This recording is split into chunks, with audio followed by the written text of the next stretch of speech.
यहाँ से हमें लगता था यानी कि पढ़ता होगा, ये भी लापरवाही। तुम्हारी भी आप पढ़ाई नहीं हो रही ना,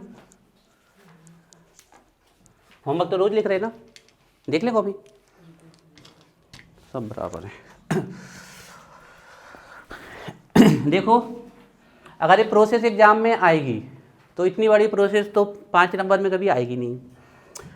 या तो इसकी रिएक्शन आएगी प्लस डायग्राम आएगा, रिएक्शन तो आनी आनी है, अगर आएगी मतलब आनी आनी है, मतलब अगर इस क्वेश्चन से आएगी तो रिएक्शन तो आएगी। डायग्राम और प्रोसीजर में से दो में से एक चीज़ आएगी, कभी भी डायग्राम प्रोसीजर साथ में नहीं आएंगे, हम आपको बता दे रहे हैं। पूरी कर लेते हैं और देखते हैं फिर कितनी बड़ी है। हालांकि बहुत सिंपल है, इतनी सिंपल है जितनी आपकी कॉन्टैक्ट वाल प्रोसेस भी नहीं थी, थोड़ा लेंदी है, बड़ी हो जाती है। वैसे डाली heading contact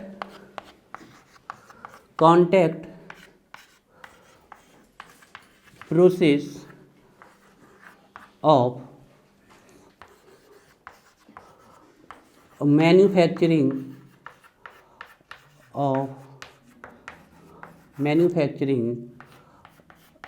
H2SO4 sulphuric acid. ठीक है, स्टार्ट करते हैं। लिखिए इसमें the process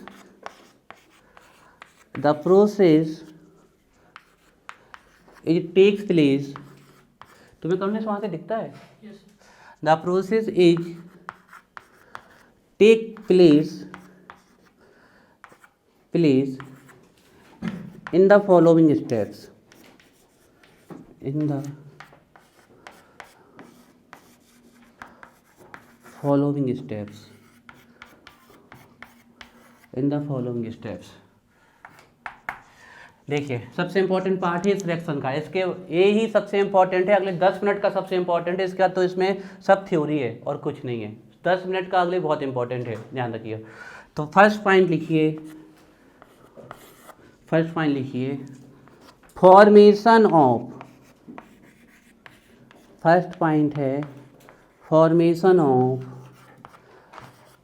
SO2, formation of SO2 bye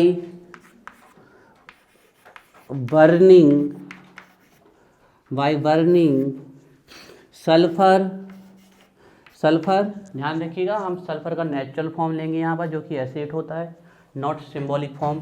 bye burning sulphur और आयरन पायराइड। जानते हो ना आयरन पायराइड का फॉर्मूला FeS2। तो सल्फर को जलाना है और क्या प्रोड्यूस करना है? SO2। या फिर हमें आयरन पायराइड को हीट करना है और क्या प्रोड्यूस करना है? SO2। ये यहाँ तक हमने लिखा formation of SO2 by burning acid that is sulphur और iron pyrite that is FeS2। कोई भी चीज़ जलेगी क्या प्रेजेंस होना चाहिए? उसके बिना तो जलेगी नहीं। अब देख रहे हैं यहाँ पर कितने सल्फर हैं? 8। तो कितनी SO2 बनेगी? 8। अब रिएक्शन हम बैलेंस कर सकते हैं, साफ साफ दिख रहा है हमें। कितने ऑक्सीजन है? तो यहाँ क्या लगा दें? ये फर्स्ट रिएक्शन बैलेंस। तो SO2 को प्रोड्यूस करते हैं बाय बर्निंग सल्फर, सल्फर को बर्न करके हम SO2 को प्रोड्यूस करते हैं, या फिर हीटिंग करके,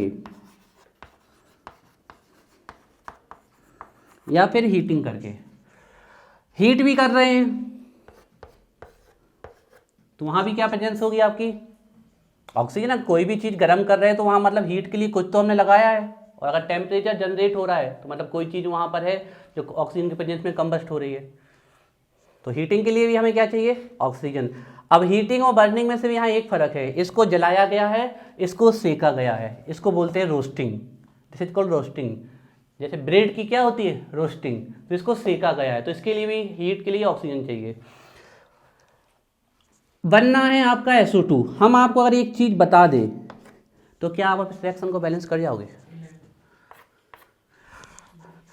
आयरन का ऑक्सीडेशन होगा, तो आयरन का ऑक्सीडेशन होता है या तो फेरस ऑक्साइड बनता है या फिर फेरिक ऑक्साइड बनता है, दो के अलावा और कोई बन नहीं सकता।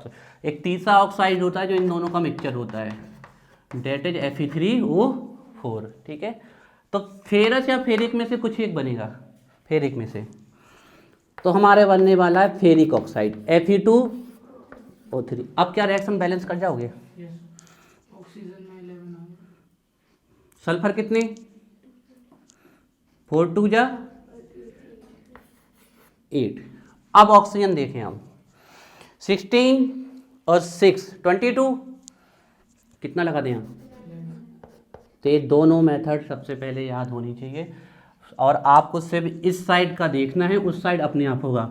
सल्फर और ऑक्सीजन से बनाना है SO2, कितने सल्फर? 8, तो 8 SO2, 8 SO2 मतलब 2 8 जा 16 ऑक्सीजन। यहाँ से देखना है 4Fe को किस में ले जाना है? 2Fe2 और 8S को किस में ले जाना है? SO2 में। उसके बाद ऑक्सीजन काउंट करके लिख देंगे। नोट करिए इस रिएक्शन को। This is iron pyrite,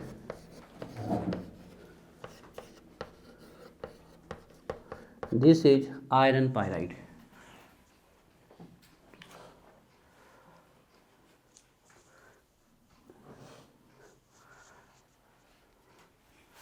this is, एक एक स्टेप याद करते चलो।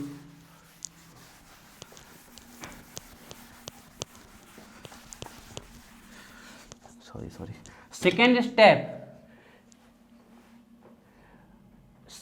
स्टेप ही इस रिएक्शन का सबसे इंपॉर्टेंट स्टेप है, जो कि कैटालाइटिक चैम्बर में या कैटालाइटिक कन्वर्टर में या कॉन्टैक्ट टावर में होने वाला है। उसी के बेस पे इसका नाम पड़ा है कॉन्टैक्ट प्रोसेस, सबसे इंपॉर्टेंट। अब एस सल्फर को जब आप बर्न करोगे यहाँ पर तो SO2 तो मिल जाएगी, लेकिन ये SO2 प्योर नहीं होती। अब ये स्ट्रक्चर बनाएंगे, 5-6 सेटअप लगाए जाते हैं इसको प्यूरिफाई करने के लिए। इस रिएक्शन में सबसे इंपॉर्टेंट इसको प्यूरिफाई करने का ही पूरा डायग्राम है। इसको प्यूरिफाई करने में 5-6 स्टेप बनेंगे आपके, और जब प्यूरिफाई होकर हमें प्योर SO2 मिलेगी तो फिर उसको कॉन्टैक्ट टावर में डालते हैं, और वहाँ कौन सी रिएक्शन होती है वो हम देखते हैं। पहला स्टेप याद हो गया, क्लियर? तो सेकेंड स्टेप लिखिए, कैटालाइटिक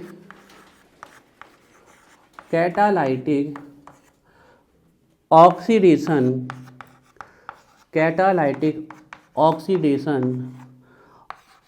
ऑफ SO2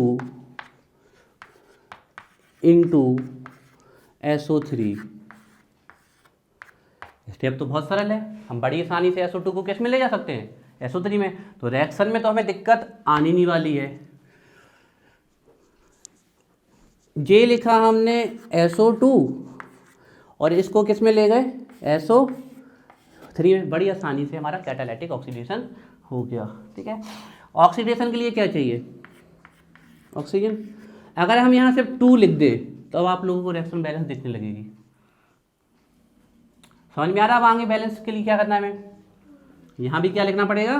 2, और reaction balance 2SO2 2SO3। Note करिए। रिवर्सिबल है, लेकिन हमें इसको रिवर्स नहीं लिखेंगे यहाँ पर। रीजन, हमें यहाँ पर ली चैटेलियर का प्रिंसिपल लगा रहे हैं इसको फॉर्मेशन के लिए। अगर हम इक्विलिब्रियम चैप्टर पढ़ते तब हम बताते कि रिएक्शन फॉरवर्ड भी है बैकवर्ड, लेकिन यहाँ हमारा पर्पस क्या है? इसको मैन्युफैक्चर करना। तो हम इसको रिवर्स लाने की कोई कंडीशन नहीं लगाने वाले हैं, सिर्फ फॉरवर्ड ले जाने की। और वही ली चैटेलियर प्रिंसिपल अभी हम बताने वाले हैं। यहाँ रिवर्सिबल का साइन नहीं लगाना है, क्योंकि हमारा पर्पस उल्टा आना नहीं, आगे जाना है। और आगे जाने से कैसे है वो अभी हम बताते हैं आपको। अभी हमने लिखा है कैटालाइटिक ऑक्सीडेशन, तो पक्का क्या प्रेजेंट होगा? तो इसमें डाइवेनेडियम पेंटाऑक्साइड और प्लेटिनम को कैटालिस्ट के रूप में ले सकते हो।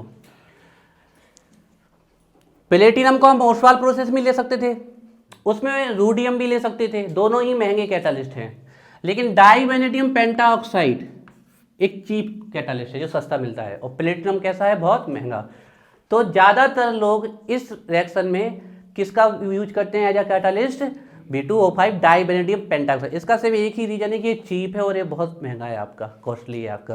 तो इसका बाकी दोनों में से कोई भी यूज कर सकते हो। तो इसको चाहिए हमें। इसके अलावा वही टेम्परेचर चाहिए जो हेबर प्रोसेस में चाहिए था, 400 degree Celsius to 500 degree Celsius. और प्रेशर वहाँ कितना लेते? 200 ATM। यहाँ लेना है 2 बार। कितना? 2 बार। नोट करिए।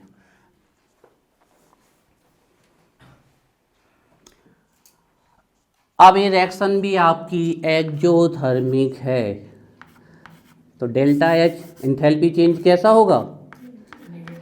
वैल्यू याद हो जाए तो बहुत अच्छी बात है, लेकिन नहीं हो तो आप -x भी लिख सकते हो। डेल्टा H है यहाँ पर माइनस 196.6 किलो जूल पर मोल। अब 196 4 भी लिखा है, कहीं कहीं 2 भी लिखा है, लेकिन 196 इज कॉमन। और मान लो कभी डेटा भूल जाओ तो -x लिख सकते हो, रैंडमली -197 लिख सकते हो, ठीक है, ध्यान रखिएगा। अब ध्यान रखिएगा, ये रिएक्शन होती है कांटेक्ट टावर में, कांटेक्ट टावर में रिएक्शंस होती है, और ये रिएक्शन एक्चुअली में रिवर्स होती है, लेकिन इसको रिवर्स नहीं करना हमें, हम यहाँ रिवर्सिबल का कोई साइन नहीं लगाएंगे, क्योंकि हमारा पर्पस क्या है, इसको बनाना। इस रिएक्शन में इसको ही बनाना कठिन है। आप अभी हम डायग्राम बनेंगे तब आप देखना कि इसको बनाने के लिए SO2 को पहले 5-6 स्टेप में प्यूरिफाई किया जाता है, फिर जाके इसका ऑक्सीडेशन किया जाता है कैटालाइटिक में SO3, और इसके बाद तो बिल्कुल समझ लो रिएक्शन है ही नहीं, खत्म है। तो अब हमें इसकी हाई यील्ड चाहिए, जितना ज़्यादा अमाउंट SO3 का आएगा उतना ही ज़्यादा हम क्या फॉर्म कर लेंगे, सल्फ्यूरिक एसिड। तो इसकी हाई यील्ड के लिए हमें कौन कौन सी कंडीशन लगानी है, इसकी हाई यील्ड के लिए हमें सभी वही कंडीशंस लगानी है जो हमने किस में लगाई थी, हैवर्स प्रोसेस में, वही सेम कंडीशंस लगानी है आपकी। तो लिखिए इसमें फेवरेबल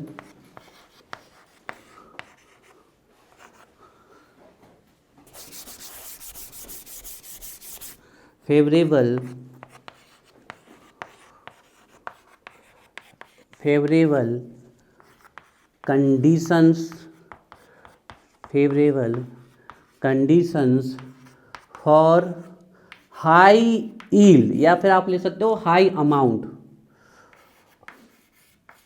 फॉर हाई यील्ड और अमाउंट ऑफ, नहीं, इस रिएक्शन में क्या बन रहा है, SO3, for high yield of SO3 किसका प्रिंसिपल लगाएंगे, ली चैटेलियस, वेरी गुड।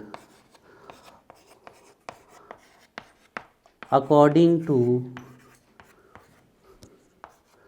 ली चैटेलियस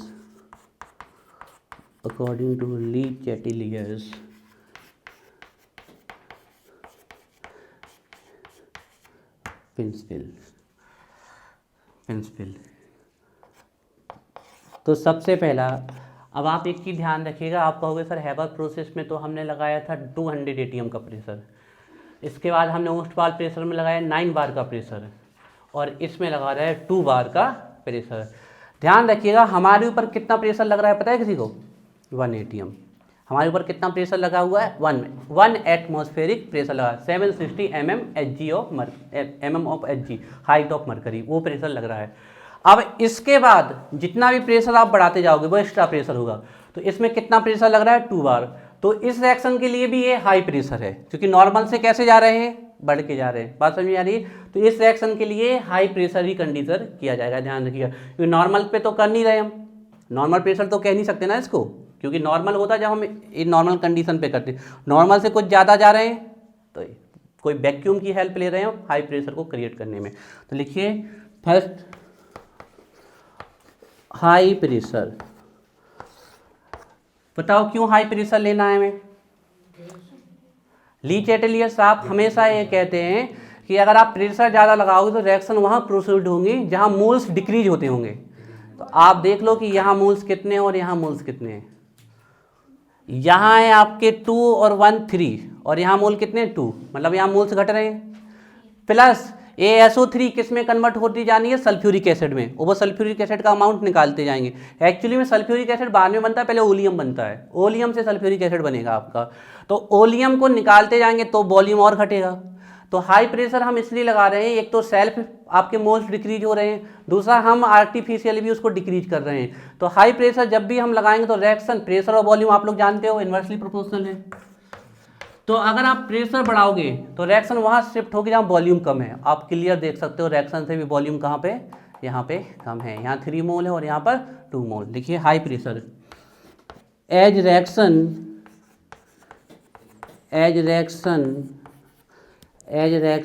ये सबसे इंपॉर्टेंट पॉइंट है, इसका अलग से भी आया है कि कॉन्टैक्ट टावर के लिए कंडीशन लिखिए।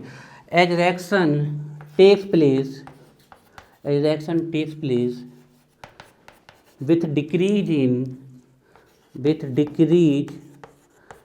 decrease in volume of SO3, volume of SO3। High pressure के बाद दूसरा क्या था वहाँ पर?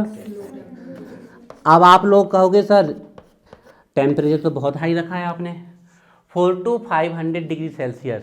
ध्यान रखिएगा इस रिएक्शन के लिए लो टेम्परेचर है, अगर इससे कम टेम्परेचर दे दिया तो ये रिएक्शन होगी ही नहीं। अगर इस टेम्परेचर पे रिएक्शन हो रही होती तो हम यहाँ पर एक चीज़ नहीं रखते, बता सकते हो क्या? कैटालिस्ट। कैटालिस्ट रखे ही किस लिए गए हैं? एक्टिवेशन एनर्जी को लो करने के लिए। मतलब हम यहाँ पर कैटालिस्ट का यूज कर रहे हैं एक्टिवेशन एनर्जी को लो करने के लिए। तो इसका सीधा सा मतलब है कि ये टेम्परेचर सफिशिएंट नहीं है, ये टेम्परेचर सफिशिएंट नहीं है इस रिएक्शन को यहाँ ले जाने के लिए। क्यों? नहीं तो फिर हम कैटालिस्ट का यूज नहीं करते। मतलब इस टेम्परेचर पे रिएक्शन नहीं हो रही है, तभी तो कैटालिस्ट को रखा हमने एक्टिवेशन एनर्जी को डाउन करने के लिए।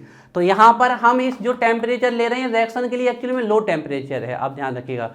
और आपको ध्यान है अगर ये लो टेम्परेचर है तो रिएक्शन अपना टेम्परेचर खुद कवर करने की कोशिश करेगी, खुद करने की कोशिश करने की मतलब वहाँ प्रोसीड हो जाएगी जहाँ टेम्परेचर बढ़ रहा होगा।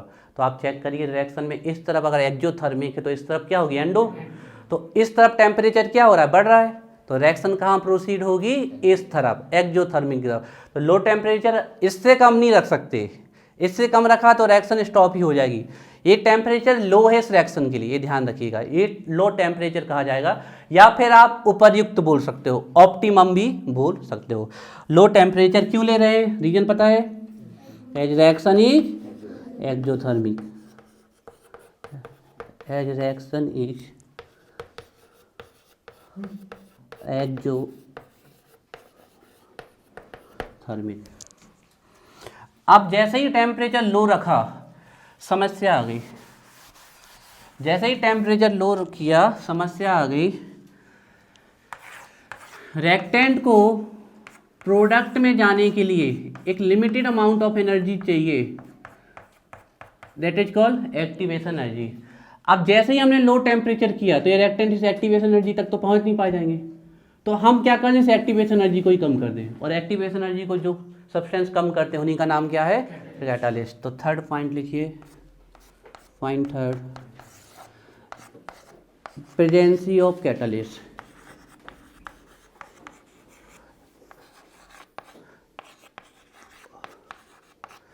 प्रेजेंसी ऑफ कैटालिस्ट, ठीक है, कैटालिस्ट की प्रेजेंसी लिखनी है। लिखिए for lowering the activation energy, for lowering the activation energy, और डिक्रीज भी लिख सकते हो आप, जो आपको अच्छा लगता हो word. For lowering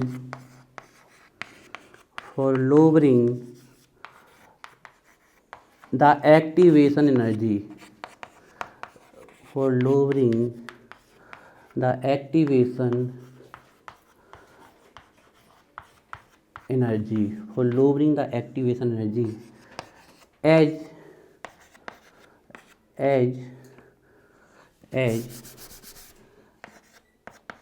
the temperature of reaction is low। आप ऐसे भी लिख सकते हो, या फिर जैसे हैबर में लिखवाया था वही reaction takes place at low temperature, वैसा भी लिख सकते हो। Presence of catalyst for lowering the activation energy, the limited amount of energy, the minimum amount of energy which is required by the reactant molecules to add to the energy becomes to threshold energy, it's called activation energy। और जिसके पास threshold होगी वो सिरक कर कहाँ जाएगा? Product में। Last चीज, अगर ज़्यादा हमें SO3 बनाना है तो ज़्यादा क्या होना चाहिए? SO2। O2 तो आराम से एटमॉस्फेयर से मिल जाती है, ये ध्यान रखिएगा। और ज़्यादा SO2 पाने के लिए हमें ज़्यादा क्या बर्न करना पड़ेगा? सल्फर और आयरन पाइराइड, ध्यान रखिएगा, है ना। तो लास्ट 4 पॉइंट लिखिए, हाई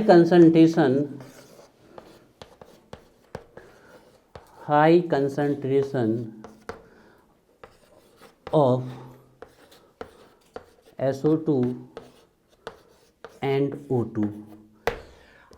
इसके बाद 2 पॉइंट और इसके बाद इस रिएक्शन में कोई भी खास चीज नहीं बची है। डायग्राम और थ्योरी बिल्कुल बच्चों जैसी है।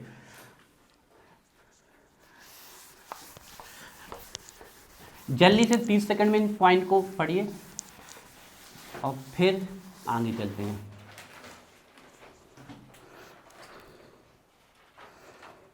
फर्स्ट रिएक्शन में हमने क्या प्रोड्यूस किया, SO2, किसको बर्न करके, सल्फर को, और या आयरन पायराइड को बर्न करके। एक्चुअली आयरन पायराइड को हीट किया जाता है, लेकिन कोई दिक्कत नहीं, आप बर्न भी लिख सकते हो वहाँ पर। तो S8 8O2 8SO2, 4FeS2 2Fe2O3 plus 8SO2। फिर हमने किसका कैटालाइटिक ऑक्सीडेशन किया, SO2 का कैटालाइटिक ऑक्सीडेशन किया, तो 2SO2 plus O2 2SO3। Conditions पता है, B2O5 ही लेना है, अगर नाम ले तो फिर प्लेटिनम का ऑप्शन है। 2 बार का प्रेशर लगाना है, 400 to 500 सेल्सियस का टेम्परेचर लगा देना है। क्या रखना है, लो प्रेशर, क्योंकि रिएक्शन प्रोसीड हो रही but decrease in volume of SO3। क्या रखना है, low temperature, reaction is exothermic. क्या प्रेजेंस करनी है, कैटालिस्ट, क्योंकि हमें लो टेम्परेचर पर रिएक्शन प्रोसीड करा रहे हैं, इस रिएक्शन का एक्चुअल टेम्परेचर कुछ और है, तो हमें एक्टिवेशन एनर्जी क्या करनी पड़ेगी, लो करनी पड़ेगी, है ना, डाउन करनी पड़ेगी। और लास्ट वन SO3 और SO2 और O2 का कंसंट्रेशन क्या रखना पड़ेगा, हाई। अब अभी तो हमारा सल्फ्यूरिक एसिड बना नहीं है, एक्चुअली में इस रिएक्शन का लास्ट प्रोडक्ट सल्फ्यूरिक एसिड होता ही नहीं है, होता लास्ट प्रोडक्ट ओलियम है, H2O7, दिस इज ओलियम, ये होता है, और फिर ओलियम से सल्फ्यूरिक एसिड आता है।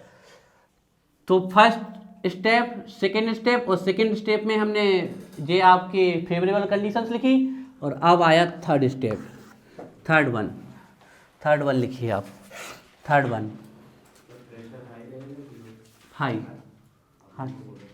कहाँ पर, कहाँ लो, तो लैंग पे नहीं भूल गए होंगे, उसमें तो हाई लिखवाया, बेस ठीक। लिखो next, formation of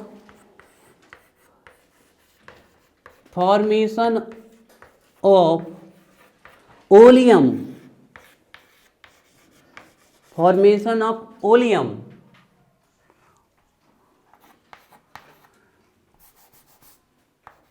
by treating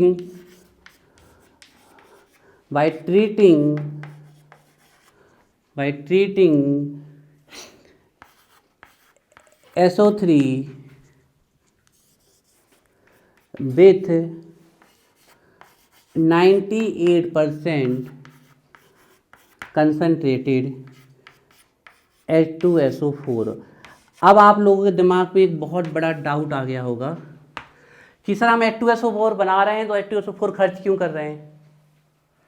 तो इसका आंसर हम पहले भी कई बार दे चुके हैं और फिर से दे रहे हैं, खर्च कम करेंगे और ज़्यादा मिलेगा। दही को दही से ही बनाते ना, लेकिन डालते बहुत लेस अमाउंट है और बनता बहुत ह्यूज अमाउंट है, क्योंकि हमें उस दही को दही बनाने के लिए हमें लैक्टिस बेसिलस नाम के बैक्टीरिया चाहिए, वो पुराने दही में ही मिलेंगे। बात समझ में आ रही है। इसी प्रकार हमें इस SO3 को ओलियम में ले जाने के लिए किसकी जरूरत पड़ेगी, H2SO4। तो हमें इसका अमाउंट तो वापस मिल जाएगा, प्लस साथ में एक चीज़ और हो जाएगी, ए वाला SO3 भी किस में कन्वर्ट हो जाएगा, H2SO4। मतलब हम इसको खर्च करेंगे और इसको खर्च करने के साथ साथ हम इसको भी किस में ले आएंगे, H2SO4। मान लीजिए 10 लीटर है और ये 5 लीटर है, तो 10 लीटर ये तो रिकवर हो जाएगा और ये भी 5 लीटर किस में कन्वर्ट हो जाएगा, सल्फ्यूरिक एसिड में। बात समझ में आ रही है। तो आप ये मत सोचिएगा सर सल्फ्यूरिक एसिड बना रहे खर्च क्यों कर रहे हैं, उसका रीजन हमने बता दिया कि उसको इस SO3 को आपका सल्फ्यूरिक एसिड में ले जाने के लिए हमें किसका यूज करना पड़ता है, इसका। तो ओलियम बन जाएगा आपका H2SO4 कितने % कंसंट्रेशन होना चाहिए, 98% कंसंट्रेटेड होना चाहिए, प्लस SO3 और आपका ओलियम तैयार है, चेक कर सकते हो। H2S2O7 this is oleum, note करिए। एक्चुअली में ये निकलता है कांटेक्ट प्रोसेस से, लास्ट में ये निकलता है, फिर इससे आप बनाते हो सल्फ्यूरिक एसिड। रिएक्शन में तो शायद कोई दिक्कत ही नहीं होगी, साफ साफ दिख रहा है।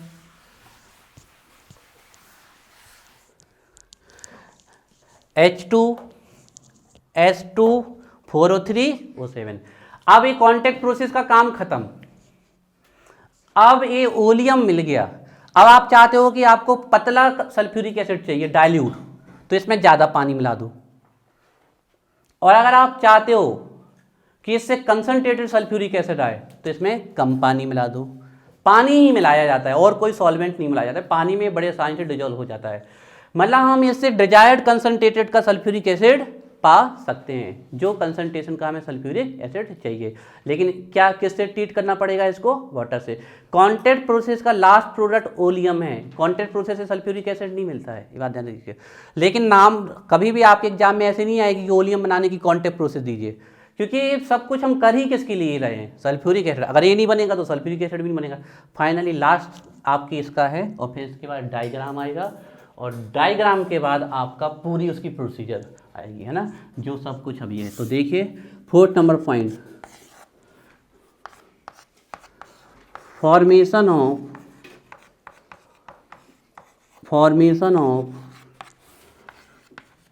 Dilute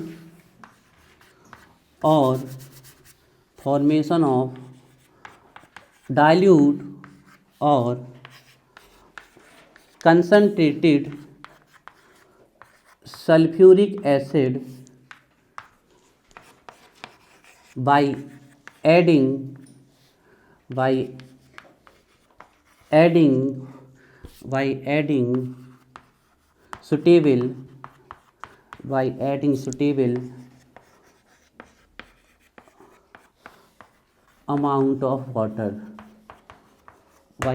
suitable amount of water,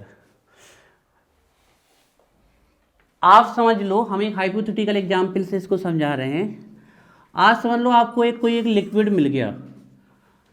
अब उस लिक्विड को आप डाइल्यूट भी कर सकते हो, कंसंट्रेटेड भी कर सकते हो। वो डिपेंड करेगा उसमें सॉल्वेंट आप किस अमाउंट में डाल रहे हो।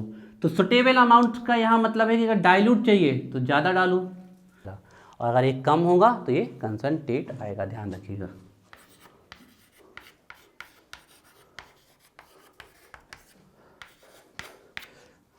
जल्दी से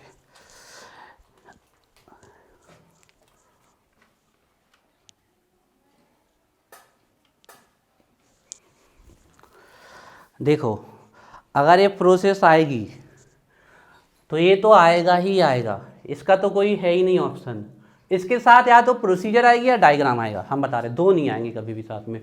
और कई बार सिर्फ इतना ही पूछा गया है आपसे कि कॉन्टैक्ट प्रोसेस के लिए आप ली चैटेलियर प्रिंसिपल को देते हुए प्रोडक्ट को समझाइए, तो इतना ही पूछा गया। तो हम डायग्राम बना रहे हैं, और डायग्राम के बाद आप बिल्कुल मान के चलिए प्रोसीजर बच्चों जैसी है, ABCD प्रोसीजर है इसकी। पूरा डायग्राम देख के आप क्या लिख दोगे इसकी प्रोसीजर। तो आप डायग्राम हम इसका बनाते हैं, थोड़ा बड़ा डायग्राम है, ठीक है। चलिए, तो आप लोग चाहो तो 2 मिनट अपना रिवाइज कर लो, और इस डायग्राम को हमारे साथ ही बनाते चलना, नहीं तो फिर नहीं बनेगा, और बनाते बनाते याद भी हो जाएगा आपको।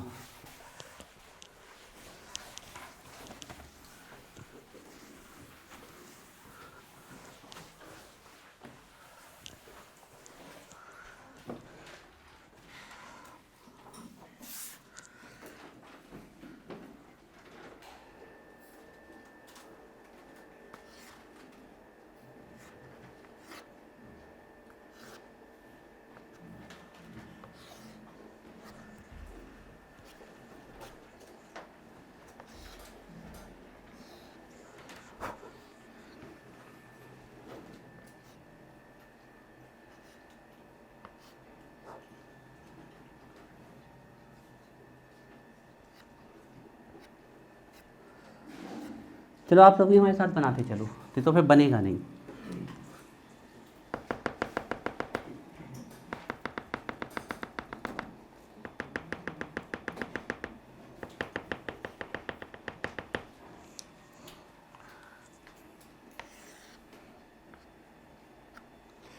सबसे पहले किसको जलाते हैं हम? सल्फर को और आयरन पायराइड को।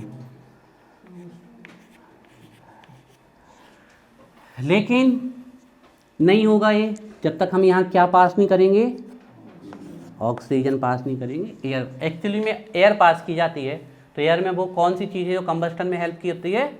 ऑक्सीजन, ठीक है। ये पहला डायग्राम, ये फर्स्ट डायग्राम होगा आपका, फर्स्ट डायग्राम, लंबी जानी है, ध्यान रखिएगा।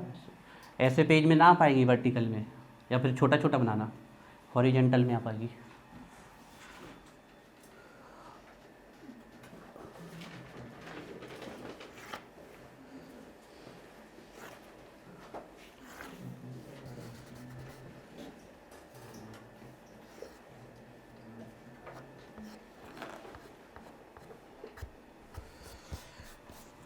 तो जब हम इनको बर्न कर देंगे या हम इसको हीट कर देंगे तो हमें क्या मिलेगी, SO2 मिलेगी ना। अब ये SO2 प्योरी इम्प्योर है, इसमें कई सारे डस्ट पार्टिकल्स हैं जो कहाँ से आए, एयर से, और कई सारी मेटेलिक इम्प्योरिटी है। उसमें से सबसे ख़राब जो इम्प्योरिटी है वो यहाँ पर आर्सेनिक की। बताओ आर्सेनिक किसकी तरह वर्क करता है, पॉइजन की तरह। ये ऑक्सीजन के साथ रिएक्ट करके क्या बना लेगा, H2O3, जो इस रिएक्शन के लिए किसकी तरह वर्क करेगा, पॉइजन के लिए, ध्यान रखिएगा, ठीक है ना। नोट करिए। तो सबसे पहले हमें यहाँ जो मिल रही है SO2, ये SO2 आपको पता है ना, इसका ट्रीटमेंट करते हैं तो क्या बनती है, SO2। अभी अभी किया हमने रिएक्शन में। तो अब यहाँ SO2 का प्यूरिफिकेशन होना है अगले 8-10 स्टेप में, 7-8 स्टेप में। तो ये यहाँ एंटर करने वाली है SO2। अब इस SO2 में बहुत सारे डस्ट के पार्टिकल्स हैं, तो डस्ट के पार्टिकल को कैसे निकालें। मान लो हमारे एटमॉस्फेयर में बहुत सारे डस्ट के पार्टिकल्स हैं, हम कैसे करें। एक सबसे बढ़िया तरीका है कि उनको सेटल कर दें। गर्मियों में खूब धूल उड़ती है, और अगर पानी बरस जाए तो फिर धूल उड़ना बंद हो जाती है, क्योंकि डस्ट के पार्टिकल कहाँ हो जाते हैं, सेटल। तो पहला काम हमारा वही रहना है, हमें डस्ट के पार्टिकल्स को सेटल करना है, सेटल। और इसके लिए हम वाटर नहीं फ्लो करेंगे, वाटर वेपर फ्लो करेंगे। क्या करेंगे, वाटर वेपर। तो यहाँ पर हम डालने वाले हैं आपकी वाटर वेपर, यहाँ पर फ्लो करने वाले हैं वाटर वेपर। इसका मतलब हम क्या फ्लो करने वाले हैं, स्टीम। क्लियर है, वाटर वेपर मीन्स भाप, स्टीम। क्लियर है ना। तो यहाँ हमने H2O पास किया, लेकिन किस फॉर्म में, गैसियस फॉर्म में।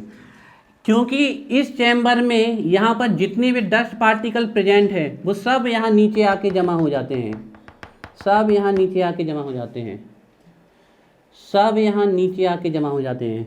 तो इस चैम्बर में हमने डस्ट को क्या किया, रिमूव किया। तो इसको हम क्या बोलते हैं, डस्ट रिमूवर और डस्ट प्रिसिपिटेटर। डस्ट रिमूवर और प्रिसिपिटेटर। अगर आपने चित्र ही समझ लिया तो समझ लो पूरा लैंग्वेज आपने एक पेज की समझ ली। समझ में आया। यहाँ से एयर, यहाँ से इनको बर्न किया, SO2 बनी। SO2 में कई प्रकार की इम्प्योरिटीज हैं। तो सबसे पहले हमने इम्प्योरिटीज किसकी निकाली, डस्ट पार्टिकल्स की। यहाँ डस्ट पार्टिकल्स आपके हैं SO2 के साथ घुले हुए हैं, ठीक है। तो SO2 तो गैस है, वो आगे निकल जाएगी। डस्ट पार्टिकल में जब स्टीम पास करेंगे तो डस्ट पार्टिकल उस स्टीम को, वाटर को अब्जॉर्ब करेंगे और हैवी हो जाएंगे। और कहाँ सेटल हो जाएंगे, नीचे। इस चैम्बर में हमने किसको रिमूव किया, डस्ट को। That's why it is called dust remover. Note करिए। इसके बाद फिर नेक्स्ट चैम्बर आ रहा है।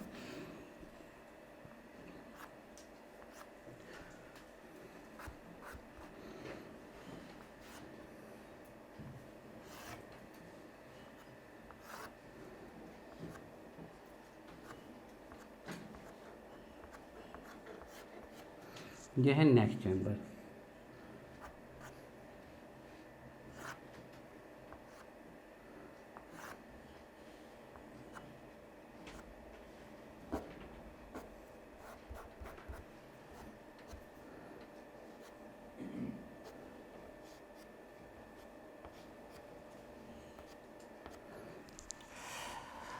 मान लीजिए इसमें कुछ ऐसी इम्प्योरिटी हैं जो वाटर में घुली हुई हैं, घुल जाती हैं। तो उस इम्प्योरिटी को निकालने के लिए हम SO2 में क्या पास करेंगे, वाटर। वाटर की वेपर नहीं, अब क्या करेंगे, वाटर पास। ध्यान रखिएगा। तो अब हम पास करने वाले हैं यहाँ पर वाटर, यहाँ फ्लो करने वाले हैं वाटर, दैट इज H2O। पहले हमने डस्ट प्रिसिपिटेटर में या डस्ट रिमूवर में किसको निकाला, डस्ट को। किस में प्रेजेंट थी, SO2 के साथ घुली हुई थी डस्ट। अभी भी इस SO2 में कुछ ऐसी इम्प्योरिटी हैं जो सॉल्यूबल हैं। किस में सॉल्यूबल है, वाटर में। तो अब वाटर पास करेंगे तो वो सॉल्यूबल इम्प्योरिटीज क्या हो जाएंगी, वाटर में घुल जाएगी। लेकिन इससे एक नुकसान हो जाएगा, हमारी गैस भी कैसी हो जाएगी, हाइड्रेटेड। मतलब गैस भी क्या अब्जॉर्ब कर लेगी, मॉइस्चर को। तो अब यहाँ से जो SO2, यहाँ से SO2 से डस्ट पार्टिकल निकाल दिए, यहाँ SO2 से जो इसमें इम्प्योरिटीज प्रेजेंट थी सॉल्यूबल वो निकाल दी।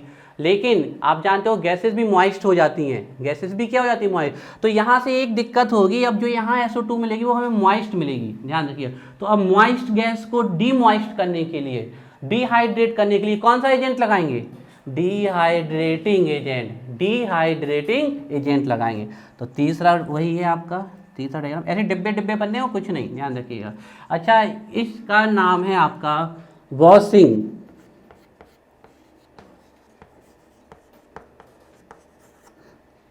टावर।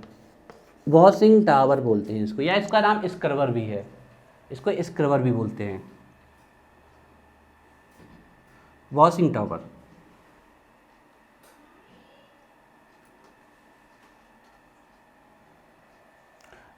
अब दिक्कत ये है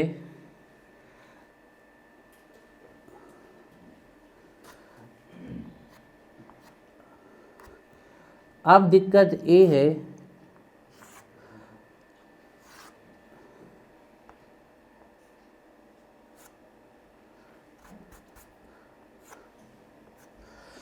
अब दिक्कत ये है कि गैसेस में क्या घुल गया, क्या घुल गया गैसेस में? मॉइस्चर घुल गया। अब दिक्कत ये है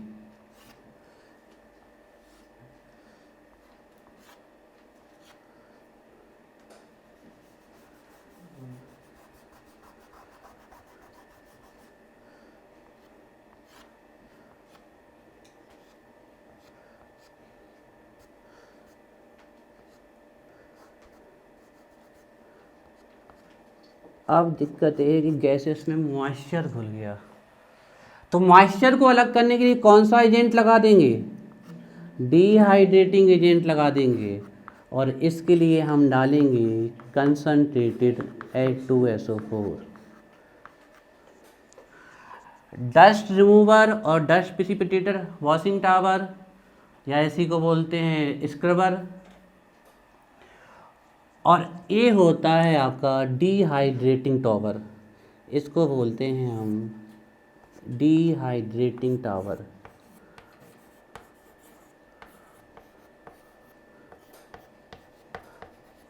dehydrating tower, dehydrating tower, dehydrating tower. यहाँ तक हमारे इससे क्या क्या निकल चुका? दो प्रकार की इम्प्योरिटीज निकल गई, एक डस्ट की इम्प्योरिटीज, दूसरी सॉल्युबल इम्प्योरिटीज। लेकिन सबसे बड़ी दिक्कत ये है कि आयरन पाइराइड का जो ओर है या जो सल्फर का ओर है, उसके साथ बहुत सारी मेटेलिक इम्प्योरिटी एसोसिएटेड होती है, जिसमें से एक कौन है? आर्सेनिक ही है। और ये आर्सेनिक आगे हम जो कैटालिस्ट रखने वाले हैं B2O5 और प्लेटिनम, उसके लिए कैसा वर्क करने वाला? पॉइजन। तो अब इस आर्सेनिक को निकालना जरूरी है। तो अब हमारा आने वाला है आर्सेनिक प्यूरीफायर। अब हमारा आने वाला है arsenic purifier. Arsenic purifier.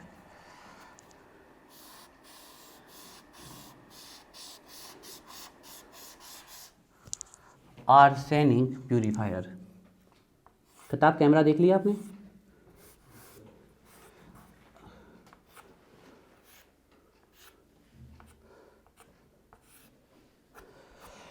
Arsenic को प्यूरीफाई करने के लिए क्या रखें हम? ऐसा क्या रखें कि आर्सेनिक प्यूरीफाई हो जाए हमारा? आर्सेनिक को प्यूरीफाई करने के लिए क्या रखें? तो आर्सेनिक को प्यूरीफाई करने के लिए यहाँ सबसे अच्छा सब्सटेंस रखा जाता है फेरिक हाइड्रोक्साइड। ध्यान रखिएगा, फेरिक हाइड्रोक्साइड की एक खास बात है, ये आर्सेनिक को अब्जॉर्ब कर लेता है। इसका नाम है आर्सेनिक प्यूरीफायर।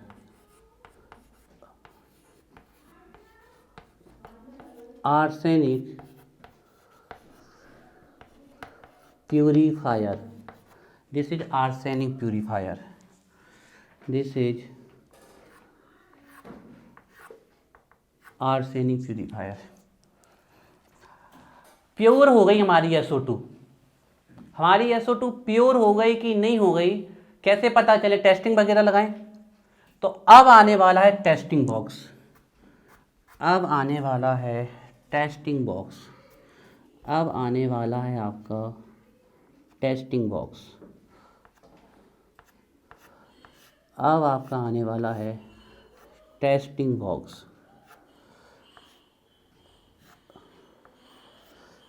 अब आने वाला है आपका टेस्टिंग बॉक्स। अब आने वाला है आपका testing box. Testing box, testing box, ये है आपका टेस्टिंग बॉक्स।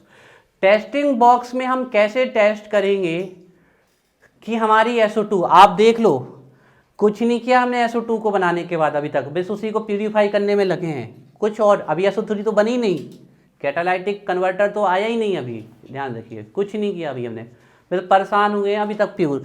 ये लास्ट प्यूरीफाइंग यूनिट होती है हमारी आर्सेनिक प्यूरीफायर, इसका हम यहाँ लगाते हैं टेस्टिंग बॉक्स। ये है टेस्टिंग बॉक्स। अब टेस्टिंग बॉक्स में ऐसा क्या रखा होता है कि हमें पता चल जाए कि चीज़ इम्प्योर है कि नहीं।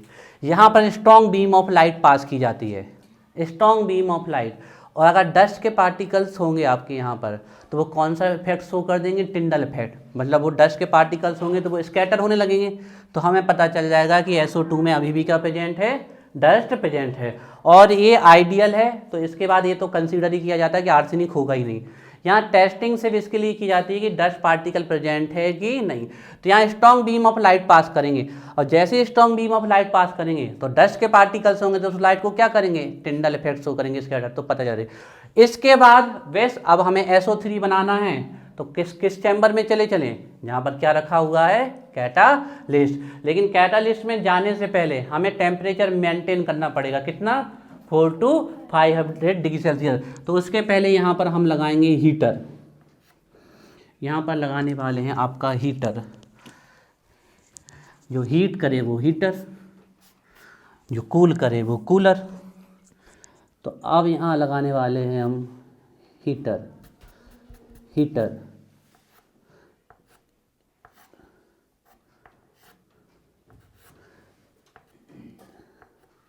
This is heater.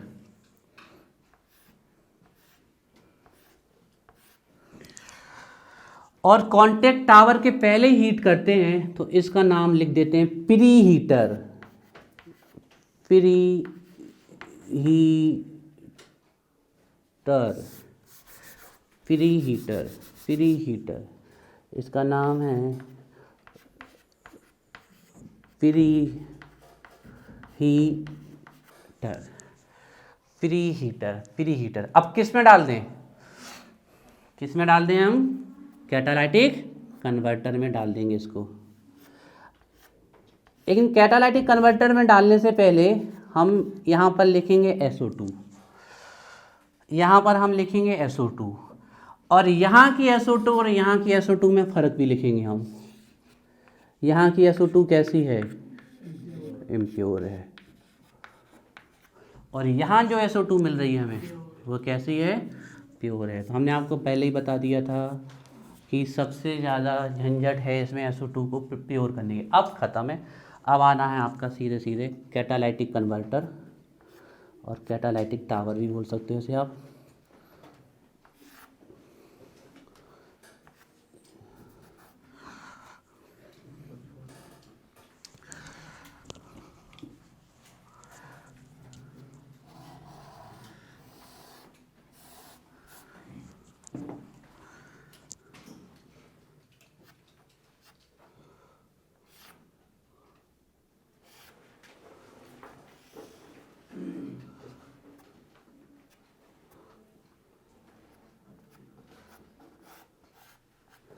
This is catalytic tower और कैटालाइटिक कन्वर्टर, और इसमें पास करेंगे हम प्योर SO2। ये है हमारा कैटालाइटिक कन्वर्टर और catalytic tower.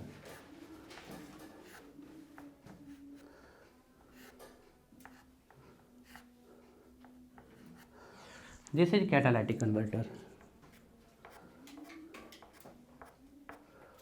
This is catalytic converter.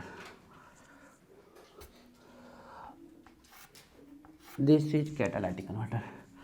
इसमें यहाँ से एंटर करेगी SO2। ये आपकी SO2 यहाँ पर एंटर कर रही है, फ्लो कर रही है, एंटर कर रही है, फ्लो कर रही है। और कैटालाइटिक कन्वर्टर के बाद हमें क्या मिलती है, SO3 3 मिलती है ना। तो यहाँ पर कौन सा कैटालिस्ट रखा हुआ था? प्लेटिनम और वेनेडियम। पेंटा ऑक्साइड। तो या तो V2O5 और प्लेटिनम। बाकी कंडीशन सब रिएक्शन में लिखी जाती है, यहाँ नहीं लिखी जाती है। अब आपको पता है SO3 को किससे ट्रीट करना है, हम लिख चुके हैं अभी अभी। SO3 को किससे ट्रीट करना है? SO3 को किससे ट्रीट करना है? 98% कंसनट्रेटेड H2SO4 से। तो क्या मिलेगा? ओलियम मिलेगी। क्या मिलेगी? ओलियम।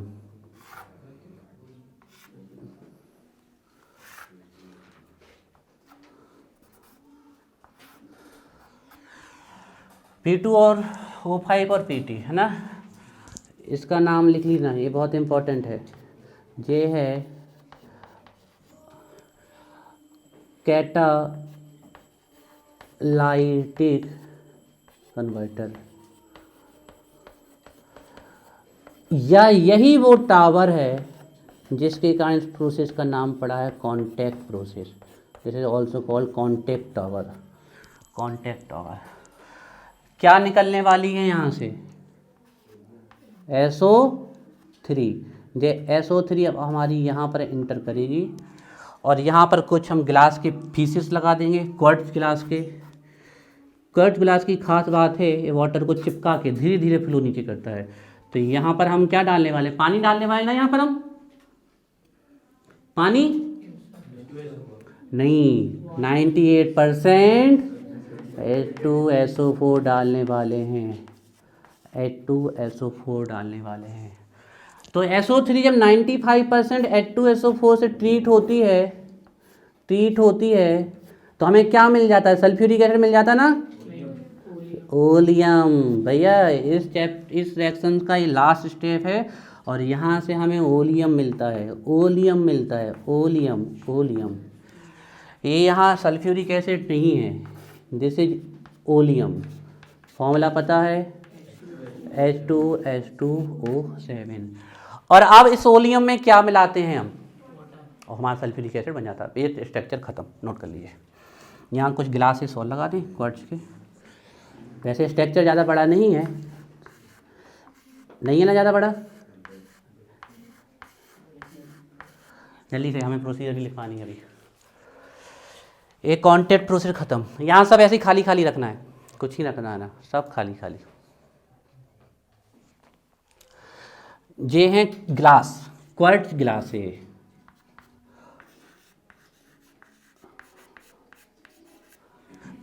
और इस टावर का नाम भी है, इसका नाम होता है absorbing tower. This is called absorbing tower, या चैम्बर भी लिख सकते हो, कंफ्यूज मत होना।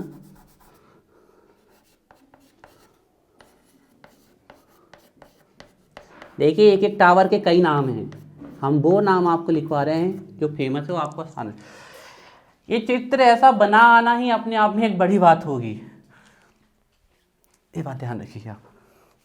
लैंग्वेज लिखते हैं अभी हम।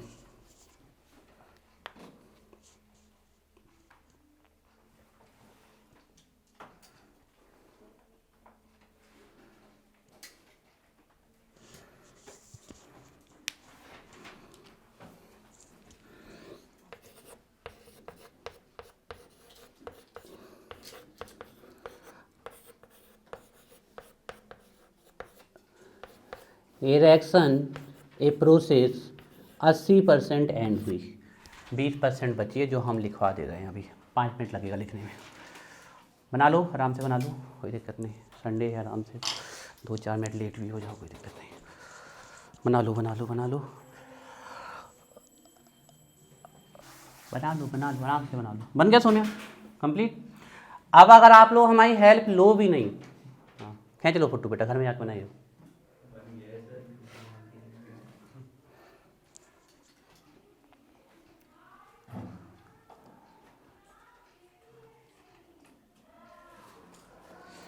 और ये जो हम यहाँ पर आउटलेट निकाल रहे हैं, एग्जिट पॉइंट निकाल रहे हैं, वो उसमें भी परेशान नहीं होना है। नीचे भी बना सकते हो, ऊपर से भी बना सकते हो, कोई दिक्कत नहीं। और इनमें भी नहीं परेशान होना है, अरे ऊपर नीचे, ये तो एक आइडियल बनाया है। बाकी आप कहीं से भी कोई पॉइंट लगा दो, मेन चीज़ है आपको पूरा सेटअप आना चाहिए बॉक्स का, छोटा बड़ा परेशान नहीं होना है, बिल्कुल भी बना देना है, ठीक है। ज़्यादा अगर हौच पौच में जाओगे तो और वो ख़राब लगने लगेगा, क्या मतलब।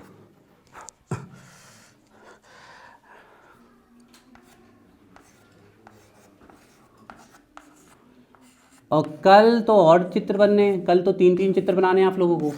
8:30 पे आइएगा बिल्कुल फिक्स, तीनों ओजोनाइजर कराएंगे कल हम, तीनों के तीनों ओजोनाइजर।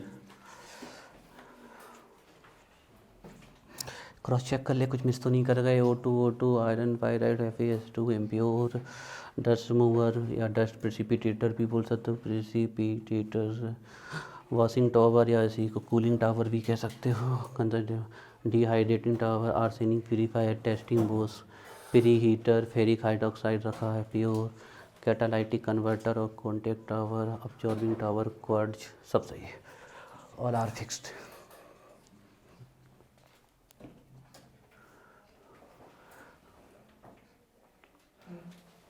FeS2 या कोई भी सल्फाइड है? नहीं, आयरन पायराइड, हाँ ओनली आयरन पायराइड। इसके ऑप्शन में एक ही पायराइड लिया जा सकता है, कॉपर पायराइड, CuFeS2, लेकिन आयरन पायराइड क्या है ना, दूसरे जो आयरन के कंपाउंड हैं उनसे जैसे हेमेटाइट है ना, तो उससे आयरन मिलता है, उससे सल्फर, सल्फर के 2 ही हैं आपके। सिनेवाल ले सकते हो, और कह रहा हूँ हाँ तो सिनेवाल ले सकते हो, HgS दैट इज कॉल्ड सिनेवाल, लेकिन हमें आइडियल यही बताया गया है।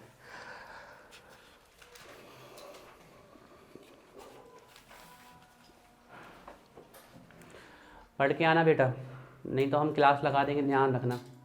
और तुम लोगों ने आज हमारी बात नहीं सुनी ना बेटा, ये हम ध्यान रखेंगे, मुर्गा नहीं बनेगा तुम लोग, हम इस बात को ध्यान रखेंगे अच्छे से। अब का लड़ेंगे थोड़ी तुमसे कि मुर्गा बनो,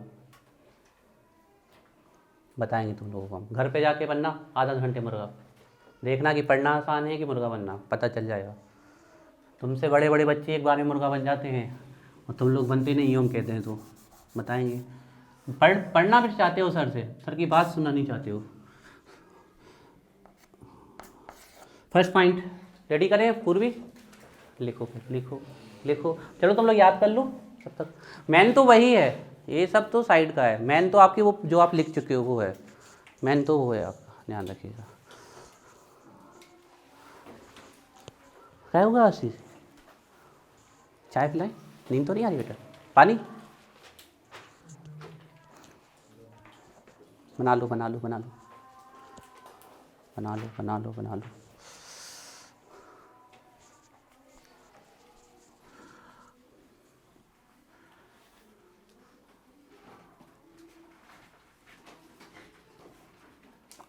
प्रोसीजर बच्चों जैसी, आप लोग कौन लिखते लिखते याद हो जाए, जिससे चित्र बन जाएगा उससे प्रोसीजर बन जाएगी, लेकिन जैसे प्रोसीजर बनेगी उससे चित्र बनेगा कि नहीं ये नहीं पता मैं, लेकिन चित्र अगर जिससे बनेगा उससे मतलब प्रोसीजर बच्चों जैसी है, बड़ी आसानी से बन जाएगी।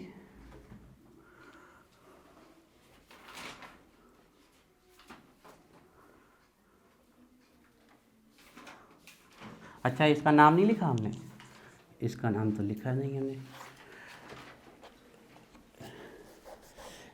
इसका नाम होता है, इसका नाम इसके बेस पे पड़ा है एक्चुअली, इसको बोलते हैं पायराइट बर्नर।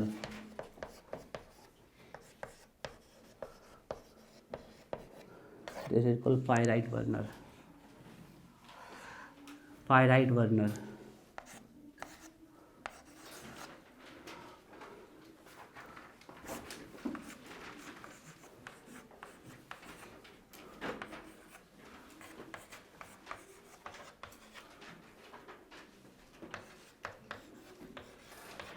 तुम लोग लिखना चालू करो तो 5 मिनट में प्रोसीजर खत्म हो जाएगी।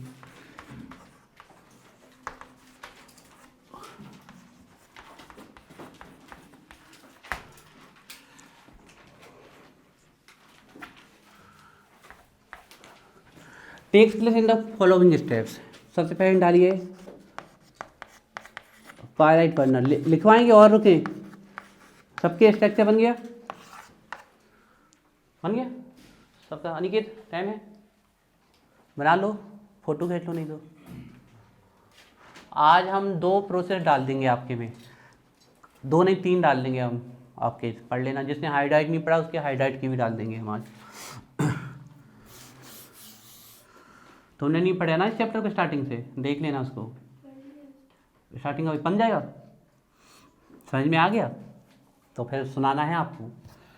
Pyrite burner, here SO2 is produced, here SO2 is produced by burning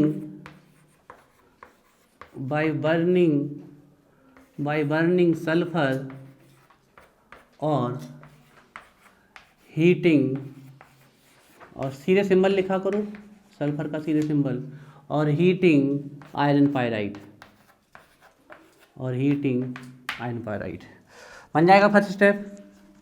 pyrite burner में हम क्या करते हैं, किस चीज़ को प्रोड्यूस करते हैं, SO2 को, किसको जलाकर या फिर किसको हीट करके, वैसे पहला स्टेप था। Here SO2 is produce by heating sulphur और बाय बर्निंग सल्फर और हीटिंग पायरन। अब आप अपने भाषा में लिखो, जो लिखना है जैसा लिखना हो, बाय हीटिंग एसिड और iron pyrite SO2 is produce, जैसा लिखना चाहो, SO2 is produce bye burning sulphur और हीटिंग आयरन पायराइट, या फिर उल्टा बोलो बाय बर्निंग एसिड और heating iron pyrite SO2 is produce, कैसा भी लिखना है। फाइनली आपको एक सेंटेंस लिख के आना है जिसमें आपने बताया कि SO2 हमने किससे प्रोड्यूस की है, इन दोनों से। अब सेकेंड, अब प्यूरिफिकेशन चल रहा है हमारा, कहाँ तक, यहाँ तक हमारा क्या चल रहा है, यहाँ तक प्यूरिफिकेशन, इसके बाद तो टेस्टिंग है, प्यूरिफिकेशन लास्ट यहाँ पर होता है, ठीक है। तो सेकेंड लिखिए, सेकेंड क्या है, dust removal, dust removal. in this chamber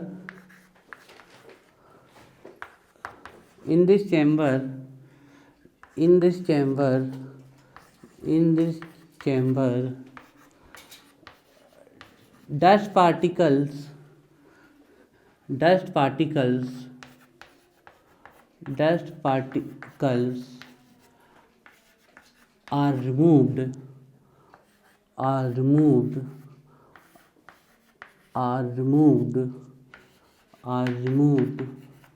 with the help of, जल्दी बताओ, with the help of steam, very good, या वाटर वेपर भी लिख सकते हो, with the help of steam। क्या 2 पॉइंट याद करने पड़ेंगे आपकी? हमारे ख्याल से तो कुछ नहीं याद करना पड़ेगा। In this chamber, dust particles are removed by passing, by treating, by blowing steam। उल्टा बोलो, by blowing steam dust particles are removed, बन जाएगा, बिल्कुल बच्चों जैसी है। Second point. थर्ड पॉइंट लिखिए। अब थर्ड पॉइंट की हेडिंग आप लोग बताओगे और आपको पता है अब इसमें क्या लिखना है। आई थिंक पता तो है ना कि लिखने क्या वाले हैं सर, वो तुम लोगों को आइडिया लग गया होगा। इस टावर में हम कौन सी इम्प्योरिटीज निकालते थे, जो पानी में क्या हैं, घुलनशील हैं, सॉल्युबल इम्प्योरिटीज निकालते थे। तो लिखिए next, washing tower.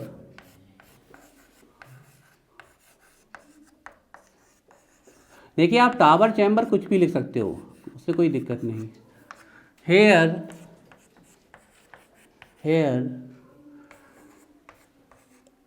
soluble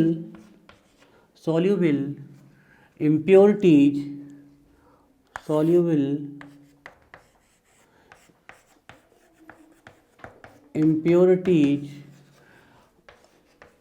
are removed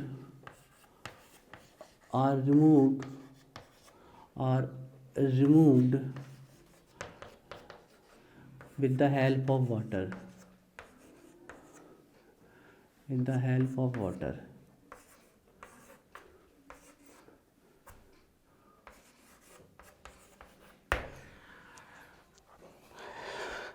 SO2 produced by burning acid, heating FeS2. Dust particles are removed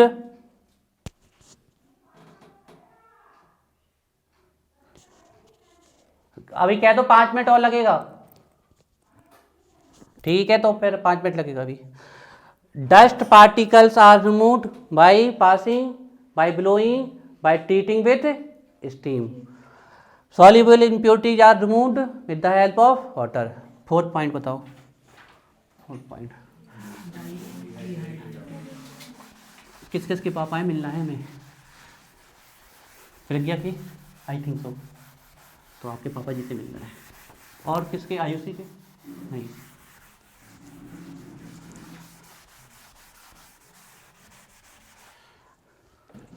fourth point बताओ, डिहाइड्रेटिंग टावर। बहुत बढ़िया, तुम लोगों के लॉजिक तो बहुत अच्छे हैं, पता नहीं याद क्यों नहीं करते हो। डिहाइड्रेटिंग टावर या चैम्बर, इन दिस चैम्बर और टावर जो लिखना चाहे आप, इन this chamber, in this chamber, in this chamber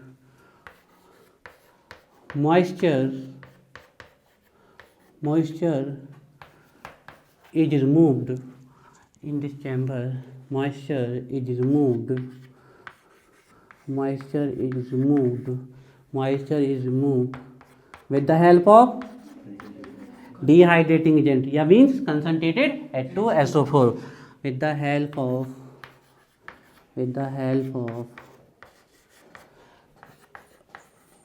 concentrated H2SO4, आप लिख सकते हो dehydrating agent like concentrated H2SO4। In this chamber moisture is removed with the help of concentrated H2SO4। सिर्फ बता सकते हो नेक्स्ट पॉइंट, आर्सेनिक प्यूरीफायर लिखिए, next लिखिए arsenic purifier.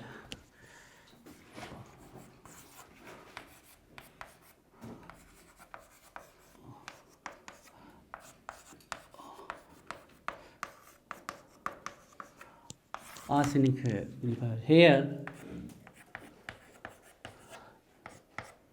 FeOH whole thrice is used,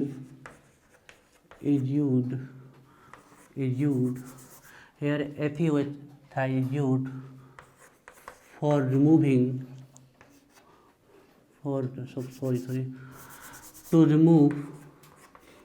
to remove क्या, impurity of arsenic, to remove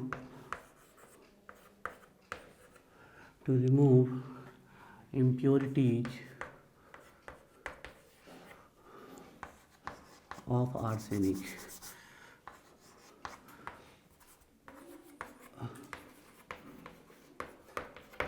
next point, testing box डालिए।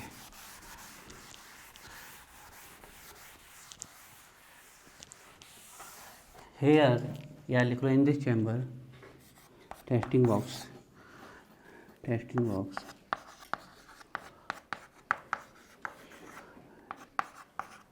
Testing box, here strong beam of light, strong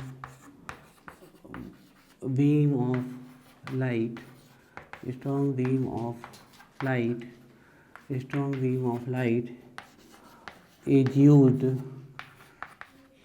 for the detection of,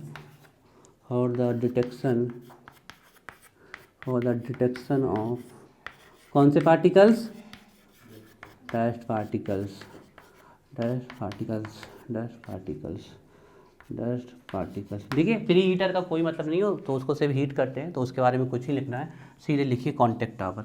और contact tower के बारे में हम पूरा detail से पीछे लिख चुके हैं, है ध्यान आप लोगों को, इसी में लिखा है ना पूरा, तो इसका पूरा डिटेल पीछे लिखा हुआ है, वही आपका मेन इंपॉर्टेंट होता है। यहाँ एक सिर्फ छोटा सा लिखा जाता है इसका, कि 4 कंडीशन लिखवाई थी हमने, जब SO2 को किस में ले जाते हैं, SO3 में।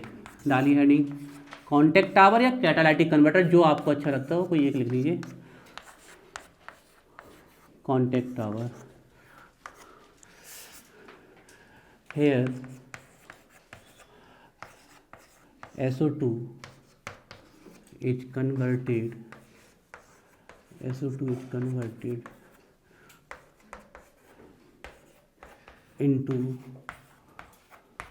SO3, here SO2 is converted into SO3, here SO2 is converted into SO3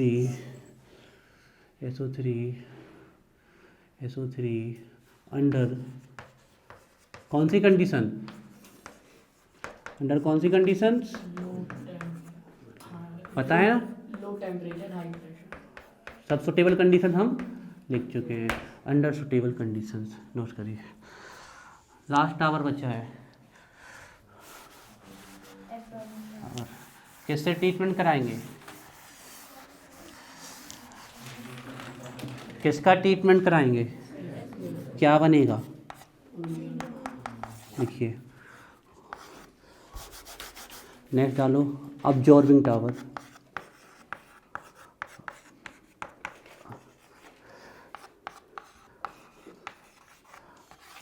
absorbing tower, absorbing tower. In this chamber,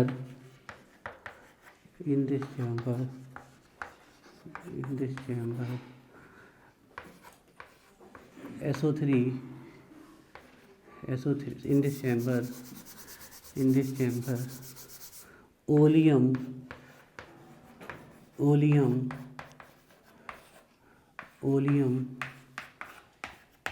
is formed.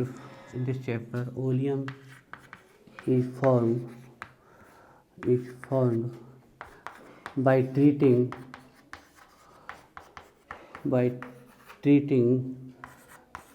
SO3 with 98% concentrate sulfur. 98% concentrated। अभी एक मेथड और पढ़नी है, ओजोनाइजर। नहीं पढ़नी? हाँ कुछ कोई तो कुछ बोला नहीं पढ़नी, पूर्व नहीं पढ़नी। चलिए ठीक है, सब मेथड खत्म हो गई। लाइन चेंज करके हैज लगा के पॉइंट लिखिए। फ्रॉम ओलियम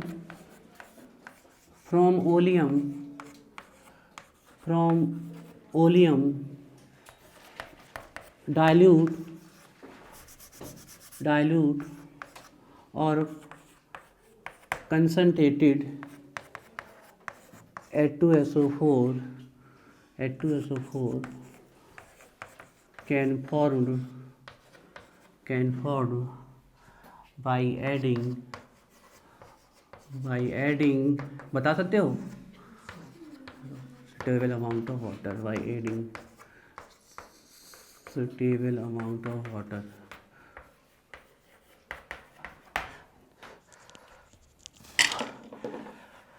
तीन चित्र बनने हैं कल, एक बार पढ़ लो फिर जाओ।